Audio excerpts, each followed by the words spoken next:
De retour à la maison, Pascal retrouve Mathieu. Contre toute attente, le jeune homme est effondré. T'es en train de craquer là, c'est ça? Ah ouais. Oh. Moi ça m'embête de te voir comme ça, sans déconner, arrête. Vas-y. Je te mets la pression tout seul, Mathieu, arrête un peu. Mais craque, c'est tout ça là-dedans, tu l'as là-dedans mon fils là. Faut que tu fasses comme maman, faut te lâcher là, tu vois? Faut pas tout garder à l'intérieur si t'as les nerfs.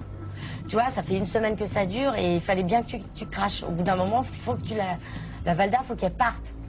Moi je veux qu'on aille jusqu'au bout, quoi. Mais je veux que t'assumes, voilà, c'est tout. Franchement, Mathieu, entre nous, si t'en avais rien à faire, tu serais pas dans cet état-là.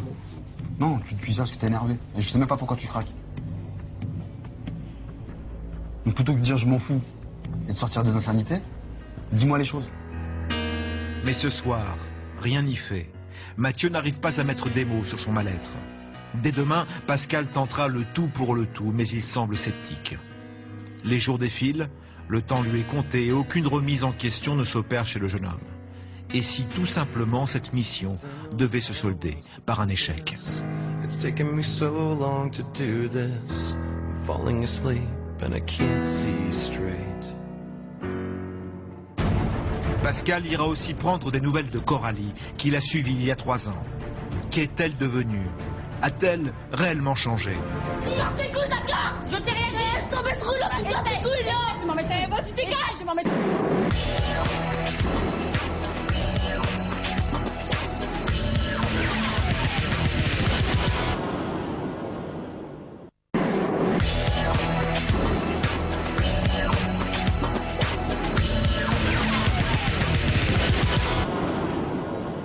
Dégage. Pas question. Dégage. Non, non et non. Mais pousse-toi, moi je descends, casse pas les couilles.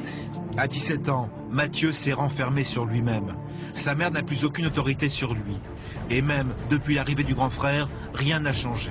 L'adolescent rejette en bloc sa présence. Mathieu, pose ta bouteille. Écoute-moi bien. Il y a quelques instants, après une nouvelle altercation, Pascal, excédé, pensait même mettre un terme à cette mission. Pour moi, il n'y a pas d'issue. Pour l'instant, c'est bloqué. Hier soir, chacun est resté de son côté. Aucun échange entre les deux hommes ne s'est opéré. Mathieu a-t-il réfléchi à son comportement? Ce matin, le grand frère veut le savoir et c'est sans un mot qu'il quitte la maison accompagné de Mathieu. Après 15 minutes de route, la voiture s'arrête.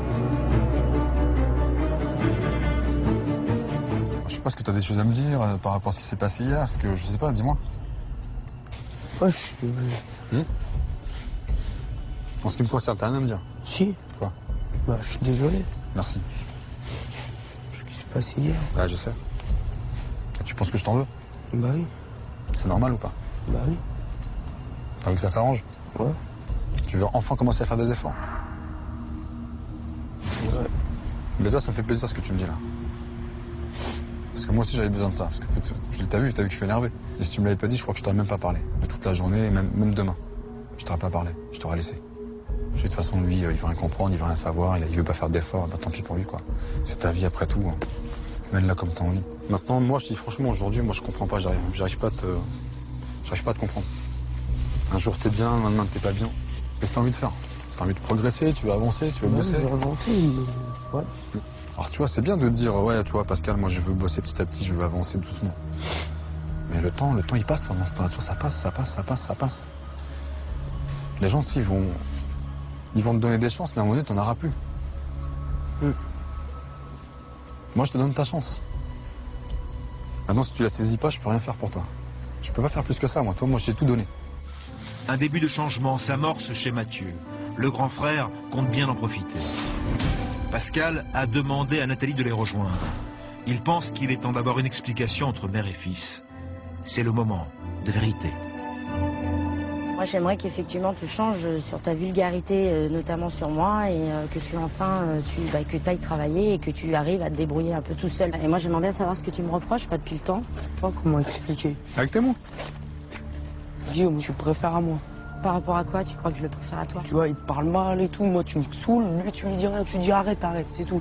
Mais moi tu viens, tu me prends la tête pendant 1 heure, alors que lui il te dit ta gueule et tout, tu dis rien, franchement, ouais, j'ai l'impression que j'existe pas dans la maison. Parce que, ok, parce que je rentre vénère, après vous me calculez plus.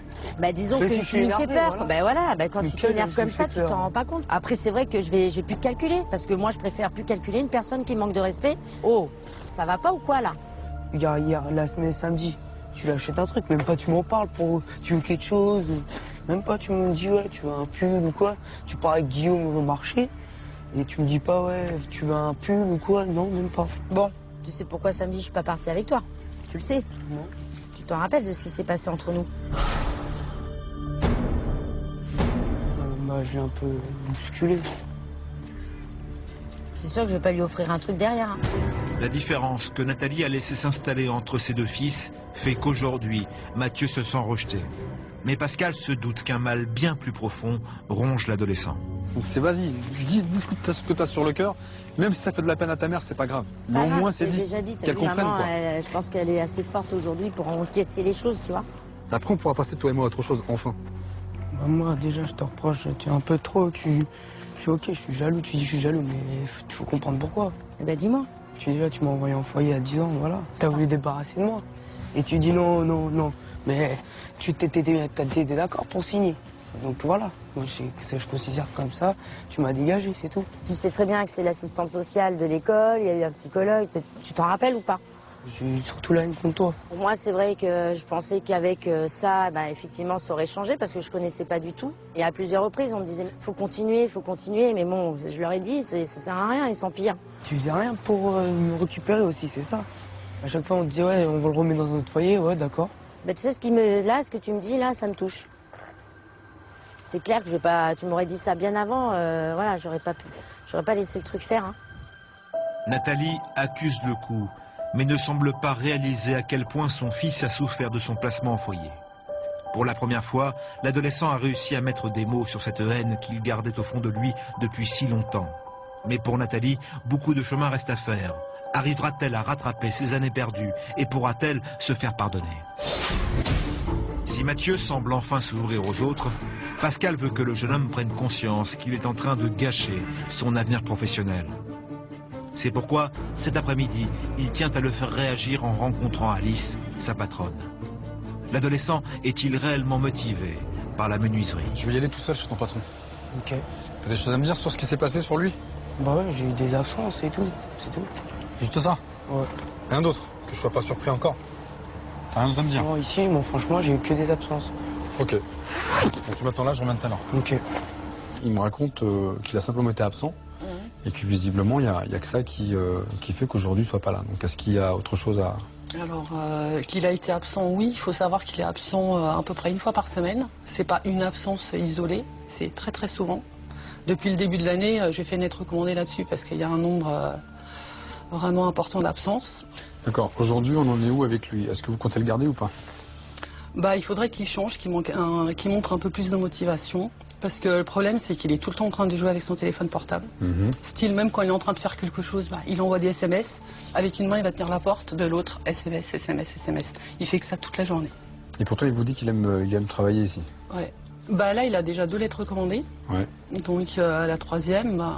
C'est fini quoi. Ouais. C'est-à-dire que si vous perdez vous, il perd le CFA derrière, enfin bref, il perd tout. Bah, il peut perdre le CFA avant nous. Hein. Je pense. Hein. Ouais. Je pense qu'il a plus de risques au CFA que... Parce que c'est vraiment beaucoup plus grave ce qui s'est passé chez eux que chez nous quand même. Donc voilà, je suis surpris, hein. Vraiment je suis scotché. Hein. Là je suis étonné. Ouais. Rien à me dire? Je pense pas. Sûr? J'ai quoi à dire? Moi, j'ai dit, j'ai des absences. Je sais pas. Ton portable? T'es toujours avec ton portable? T'es en train de tenir une poignée de porte, tu envoies des SMS. Mathieu, c'est pas sérieux. Et si le mec il te dégage, ça veut dire quoi? Le CFA derrière, il te dégage, l'argent t'en as plus, tu vas faire quoi? Voilà, tu vas rester chez toi, tu vas glander. Super. Donc tu vas tourner en rond et tu vas faire quoi? Tu vas te prendre la tête, tu vas prendre la tête à tout le monde, à ta mère, à ton frère, à toi-même, et tu vas sortir dans le quartier, tu vas sortir le soir, tu vas dormir la journée, voilà ce qui va se passer. C'est ça ta vie? C'est ça que t'as envie de faire? Tu me le dis clairement, moi je m'en vais, c'est bon, je remballe. Hein. Je suis en train de te parler, regarde-moi. Bah oui. Regarde-moi dans les yeux, dis-moi franchement ce que tu veux faire, bon sang. Ah, regarde-moi, affronte mon regard. N'aie pas peur de ça. Qu'est-ce que je t'ai dit? Je veux que tu lèves la tête, je veux que tu sois fier de toi. Alors dis-moi. Mais moi, je veux continuer. Alors prends des engagements avec moi, regarde-moi en face et dis-moi, je veux t'entendre. C'est quoi les engagements que tu vas prendre maintenant? Tu me dis tout ou pas? Je veux changer, c'est tout. Non, tu me dis tout ou pas? Regarde-moi quand je te parle. Je veux changer. Voilà. C'est tout. Si Mathieu veut vraiment reprendre sa vie et son avenir en main, comme il le dit, il va falloir qu'il le prouve à son patron et aussi à sa mère. A-t-il aujourd'hui la maturité pour le faire? C'est ce que veut découvrir